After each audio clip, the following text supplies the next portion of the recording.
کربلا کا واقعہ 10 محرم کو پیش آیا، جہاں مشہور عام تاریخ کے مطابق اموی خلیفہ یزید اول کی فوج نے محمد صلی اللہ علیہ وآلہ وسلم کے نواسے حضرت حسین علیہ السلام اور ان کے اہل خانہ کو شہید کیا۔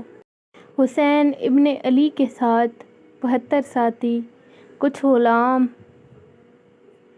اور 72 اہل بیت کے جوان اور خاندان نبوی کے کچھ خواتین اور بچے شامل تھے۔ حضرت محمد صلی اللہ علیہ وآلہ وسلم اور خلفائے راشدین کے ادعیاء اس کی بہترین مثالیں تھے۔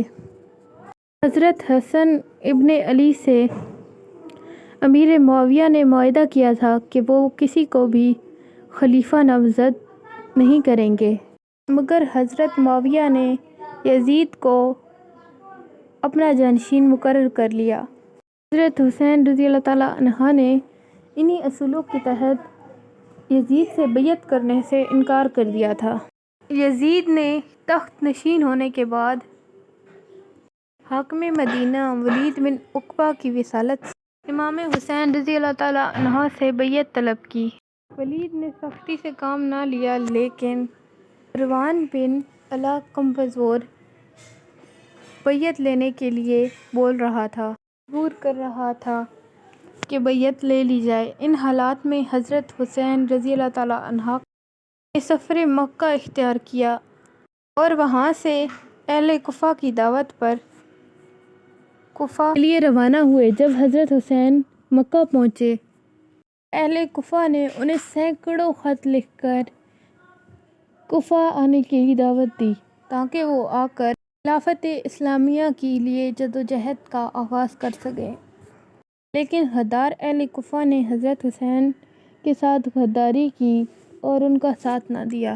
یزید کی بھیجی ہوئی فوج نے حضرت حسین کو کربلا میں اور ان کے اہل خانہ کو شہید کر دیا۔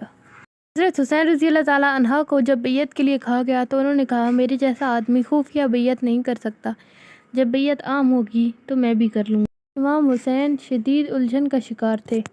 اگر وہ مدینہ میں رہتے تو بیعت کے بغیر کوئی چارہ نہیں تھا، لہٰذا وہ 27 رجب کو ومع اہل و عیال مکہ روانہ ہو گئے اور مکہ پہنچ کر شب ابی عالب میں قیام کیا۔ کوفیوں کے خط آنے کے بعد امام حسین نے مسلم بن عقیل کو مکہ روانہ کیا تاکہ وہ اصل صورتحال معلوم کر سکیں۔ مسلم کوفہ پہنچنے کے بعد پہلے ہی دن 12,000 کوفیوں نے آپ کے ہاتھ پر بیعت کر لی۔ کوفہ کے حاکم بشیر نے ان کے ساتھ نرمی سے کام لیا۔ کوفیوں کے رویے سے متاثر ہو کر انہوں نے حضرت حسین رضی اللہ تعالیٰ عنہ کو کوفہ آنے کے لیے کہا۔ ان حالات کی بنا پر یزید نے فوراً عمان کو مؤزد کر دیا اور ہٹا دیا اور عبید اللہ بن زیاد کو کوفہ کا حاکم مقرر کر دیا۔ کوفہ پہنچ کر اس نے اعلان کیا کہ جو لوگ مسلم بن عقیل سے اپنی وفاداریاں توڑ لیں گے انہیں امان دی جائے گی۔ اس کے بعد محلے کے ہر رئیس کو بلایا اور اسے اپنے اپنے علاقے کا امان کا ذمہ دار قرار دے کر واپس بھیج دیا اور مسلم بن عقیل کی جائے پناہ کی تلاش شروع کر دی۔ اس وقت مسلم بن عقیل ایک مسلم بیدخانی موہب کے ہاں چلے گئے۔ عبید اللہ بن زیاد نے موہب خانی کو بلا کر مسلم بن عقیل کو پیش کرنے کا حکم دیا۔ جب اس نے انکار کر دیا تو اسے مار پیٹ کی گئی۔ شہر میں یہ افواہ پھیل گئی کہ خانی قتل ہو گئے ہیں۔ یہ خبر سنتے ہی مسلم بن عقیل نے 18,000 ہم نواؤں کے ساتھ ابن زیاد کے محل کا محاصرہ کر لیا۔ ابن زیاد کے بعد اس وقت صرف 50 آدمی موجود تھے، تو اس نے حکمت سے کام لیا اور اپنی ترکیب سے لوگوں کو منتشر کرنے میں کامیاب ہو گیا۔ آخر میں مسلم بن عقیل کے ساتھ صرف 30 آدمی رہ گئے۔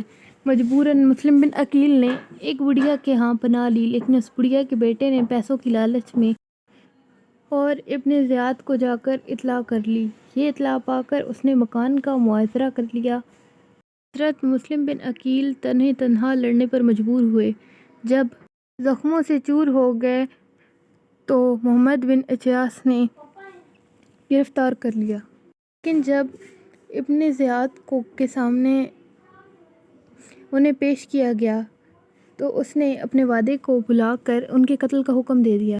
مسلم بن عقیل نے ابن غیاث سے کہا کہ میرے قتل کی اطلاع امام حسین تک پہنچا دینا اور یہ بھی بتا دینا کہ اہل کوفہ پر کبھی بھروسہ نہ کریں۔ غیاث نے اپنا وعدہ پورا کیا اور ایک قاصد امام حسین کی طرف روانہ کر دیا۔ کیونکہ کوفہ یزید کی جگہ ہے تو وہاں ان کی افواج اور سب کچھ موجود ہے اور کوئی قابل اعتماد نہیں، تو اس لیے مناسب ہے کہ آپ مکہ ہی میں رہیں۔